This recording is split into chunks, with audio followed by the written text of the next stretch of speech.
Okay, there's something that I've been wanting to talk about. Fuck it. There's it's like, I know I'm on stream. Come on in, brother. Got my brother on the stream too. Come over here too, you handsome devil. Look at this man. Look at him. Look at him. Ben, if you're ever watching this podcast, apparently he looks like a perfect child. If me and you had a baby, this would be him. Look how handsome he is. And he's so fucking tall and strong and funny. All right, get the fuck out of my stream, little boy. That's fine. I'm just playing. Thank you. That's my brother. I love him to death. You can only beat him up a tiny amount on stream. Okay. I think that's the legal. Little? You little. You know you little. Bro, like, everyone on stream Yeah. just saw how much taller I am. Yeah, that's probably. I guess that's. It's fair. just a high That's angle. fair. He ain't that tall. Right. It's the Listen camera. here. It's the camera. Angles, yeah. Sure. All right. So one thing that's been busting at the seams to talk about. See, I'm nervous. Okay, this is my motherfucking problem. I love political shit. Okay. Now, I'm not a political source. You shouldn't quote me on shit. You should always go do your own research. You know, if you want to be like, Aries said, I'm flattered, but the shit might be wrong. Get the fuck over it. It's something I do care about and I spend time in, and everybody fucking thinks they're right. You know what I mean? But I know I'm probably not. So, but I got a lot of motherfucking opinions. And today, some funny shit happened that just, it's not funny. It's not funny. Not you. Shit that happened in Haiti. God damn.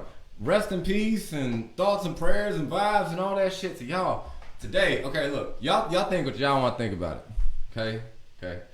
But today on the NPR, believe it or not, I check out literally every news stream. I'm kind of obsessed. Doesn't mean I know shit. It really doesn't. Okay. And I know that. I know you know that. But now I need you to know that I know that. You know what I'm saying? So they're saying on NPR, they're like, well, new footage has come out today.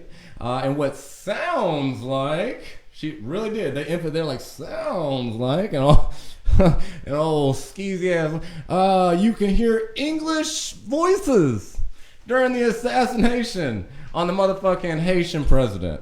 And it's like, well, that sounds very America-esque. Yeah. I'm just saying. Didn't it come out, like, wasn't it like that they, like, people first thought it was like they were speaking Spanish, and then they like found out it was actually English? Yes, the day before I had heard some source had been talking about they heard Spanish speaking, but then today it was the first time I heard headlines being like, yeah, that shit, English, like clear, they're not clear English. That's us. Yeah, we'll see. This is okay. I'll leave it objective and leave it up to the jury. Okay, there's a thing called CIA.gov. Okay. And you could go to CIA.gov. You could go to the vault. You may have to use Google to find out what to search in the vault because they're under all kinds of weird code names. But this is all declassified shit. And it would be good for everybody to get a crash course on how our country really operates. We do really shady shit. In 50 years, we like, sorry for doing all that shady shit. Okay. Last quick story I'm going to give before we get into another song. I'm going to tell this one of my favorite stories in local fucking history. NPR's got a piece on it. Everybody's got a motherfucking piece on it. It's above ground. It's declassified. It's about a little place called Iran. Hold on. A little place called Iran, formerly known as Persia.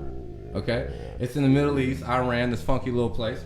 In 1953, okay, America sent one motherfucker, and in 4 days, this single motherfucker took down the entire government, replaced the top of the hierarchy. Okay, don't take my word for it. It's declassified. It came out. There were people growing up all throughout the motherfucking 80s, 90s, 2000s whose crazy uncles at the barbecue was like, America destroyed our country, and they're like, oh man, Uncle Wildin', you know, he always blaming America for some shit that happened. But then, 2000 teens come out, shit gets declassified. It's not heard about obviously a lot, but anyways, CIA.gov is a good place to see all kinds of operations like that. Let me just that right there by looking in those vaults and seeing at the vault, the CIA.gov, what they've done. It gives you a scope of what they're capable of.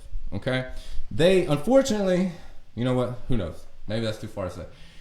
The story of Iran, how it ended. Okay. On the 4th day, this motherfucker's in a bin. He's been there. Shit's kind of going his way, kind of falling apart. He's having fake articles wrote at all the newspaper stands saying that, that CBD got me a little forgetful right now. Here you go. Anyways, Got all this propaganda coming out, just loads of it. People in America are believing the propaganda that this motherfucker is sending. His colleagues back in America like, man, did you hear that motherfucker like touch boys? And he's like, mm-hmm, how crazy, right? So anyways, on that fourth motherfucking day, this is real shit, okay? These bitches paid for a group of protesters to come and raise shit. This one dude came and paid a group of protesters to come and disrupt the city and talk shit and break shit, okay?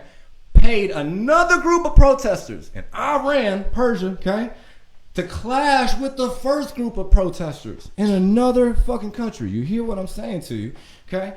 300 innocent people, 300 civilians at least were killed this day. These two group of protesters merge together, meet up with the third group of protesters who's at the fucking president's house. The third group of protesters is composed of police officers with tanks and guns, literally tanks and guns pointed at the president's house, and they all meet together to oust this motherfucker. Okay? What's crazy is the president actually got out of there, and there's a whole bunch of stories that go off of that. But we got a long, complicated history with Iran and Persia. So think about that. Shit gives you like a scope. If you know what somebody's capable of, you might not fall for they shit.